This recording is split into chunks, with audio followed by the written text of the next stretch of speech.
అండి రైస్ సోదరులందరూ నమస్తే. ఈరోజు మనం ముఖ్యంగా రైతులకు నేను ఒకటి చెప్పదలుచుకున్నది ఏంటంటే, రైతులు కొన్ని విషయాలలో ఆలోచించుకోవాలండి. మీరు పండించే పంటల మీద కొన్ని శ్రద్ధ వహించి, మనం ఒకటే వరి పత్తే కాకుండా అన్ని పంటలు పండించడం వల్ల మీరు రైతులు బాగుంటారు. ప్లస్ మనం ఇతర రాష్ట్రాల నుంచి దిగుమతి చేసుకునే యొక్క ఖర్చులు కూడా తప్పుతాయండి. మనకు మన ప్రధానంగా చూసుకుంటే రైతులు మన తెలంగాణలో మాత్రం ఓన్లీ పత్తి, మనకు వరి మీదనే దృష్టి కేటాయిస్తున్నారండి. అదే కాకుండా ఒక 1-2% 10% దాకా కూరగాయల సాగు ప్లస్ మిర్చి మీద పండిస్తున్నారు. ఇవి పండించడం వల్ల మనకు వీటికి డిమాండ్ లేక మనకి గత 4-5 సంవత్సరాల నుంచి గవర్నమెంట్ కొంటుంది. ఒక 10 సంవత్సరాల నుంచి రైతులకు దాని వాల్యూ తెలియట్లేదు. ఎందుకంటే గవర్నమెంట్ గిట్ట ఒకవేళ తప్పుకుంటే మాత్రం గత సంవత్సరంలో చాలామంది వ్యాపారులు వడ్లు తీసుకొని పారిపోయిన సందర్భాలు కూడా ఉన్నాయండి. అందువల్ల రైతులు మీరు ముఖ్యంగా ఆలోచన చేసుకోవాలి. మనం పొద్దున్న లేస్తే సాయంత్రం వరకు మొత్తం తినే వస్తువులన్నీ కిరాణా షాపులలో అన్ని వచ్చేటండి బయట రాష్ట్రాల నుంచే దిగుమతి చేసుకుంటాను. ఇప్పుడు మన ప్రధానంగా చూసుకుంటే యుద్ధం వల్ల దాదాపు మన పెట్రోల్ ఆయిల్ సిలిండర్ మొత్తం బయట నుంచి దిగుమతి చేసుకుంటున్నాం. అది కాకుండా మనం ఇప్పుడు తెలంగాణ పండించే పంటలు మన పంటలు మాత్రం ఎవరు కొనట్లేదండి. మన పంటలు మనం ఎక్స్పోర్ట్ చేయట్లేదు, ఏం లేదు. అది ఏంటంటే ఒకప్పుడు వ్యవసాయం ఏంటంటే మన తిండి కొరకు వ్యవసాయం చేసుకునేది.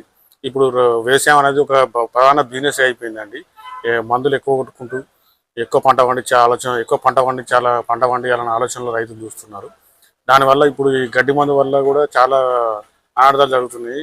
ఆలోచన చేయట్లేదు రైతులు. ఎందుకంటే గడ్డి పెరుగుతుంది కాబట్టి గడ్డి మందు కొట్టాల్సిన పరిస్థితి అవుతుంది. అందువల్ల ఇప్పుడు పేరాకుట గడ్డి మందు కూడా బ్యాన్ చేశారండి. ఇవన్నీ రైతులు గమనించుకోవాలి.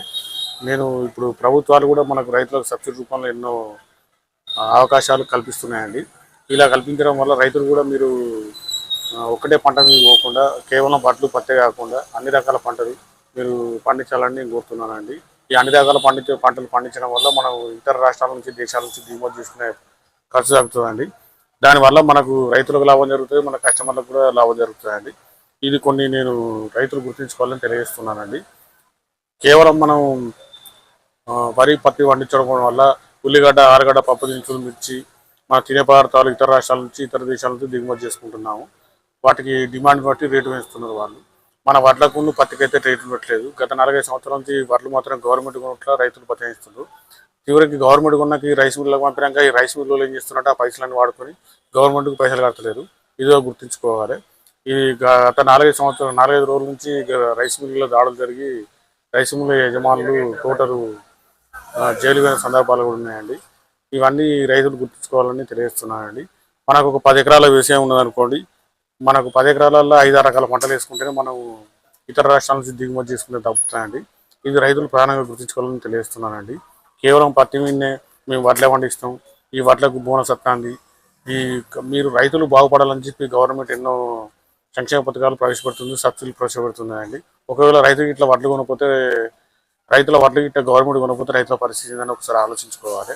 గత సంవత్సరంలో చాలామంది వ్యాపారులు బయటకు వెళ్ళిన సందర్భాలు ఉన్నాయండి. ఇది గుర్తుంచుకోవాలి రైతులు. మీరు ఒక 10 ఎకరాలు ఉంటే మీరు 5-6 రకాల పంటలు వేసుకొని డిమాండ్గా పంటలు అమ్ముకోవాలని తెలియజేస్తున్నానండి. ఇది గుర్తుంచుకోవాలి రైతులందరూ. ఇది మనకు ఇలాగే కొనసాగితే మాత్రం ఈ గవర్నమెంట్ కొనకపోతే మాత్రం వడ్లకు డిమాండ్ లేకుండా మొత్తం రోడ్ల మీద పారవశ పరిస్థితి వస్తుందండి. ఈ రైతులందరూ గుర్తుంచుకోవాలని తెలియజేస్తున్నానండి. మీరు అన్ని పంటల మీద దృష్టి కేటాయిస్తేనే మనం డెవలప్ అవుతాం, మీరు డెవలప్ అవుతారు. మన కొనుగోలు శక్తి కూడా ఇతర రాష్ట్రాల నుంచి కొనుగోలు మన పంట మనం పండించుకొని మనమే తింటామండి. ఇవన్నీ గుర్తుంచుకోవాలి రైతులు. మీరు 10 ఎకరాలు ఉంటే 4-5 రకాల పంటలు వేసుకొని మీరు మంచిగా వ్యవసాయంలో రాణించాలని నేను కోరుతున్నానండి. మా ఛానల్ సబ్స్క్రైబ్ చేయండి, లైక్ చేయండి, షేర్ చేయండి. ఈ వార్తను ఒక 100 మంది తెలియజేయడం వల్ల మీ దగ్గర కూడా ఉపయోగకరంగా ఉంటుంది.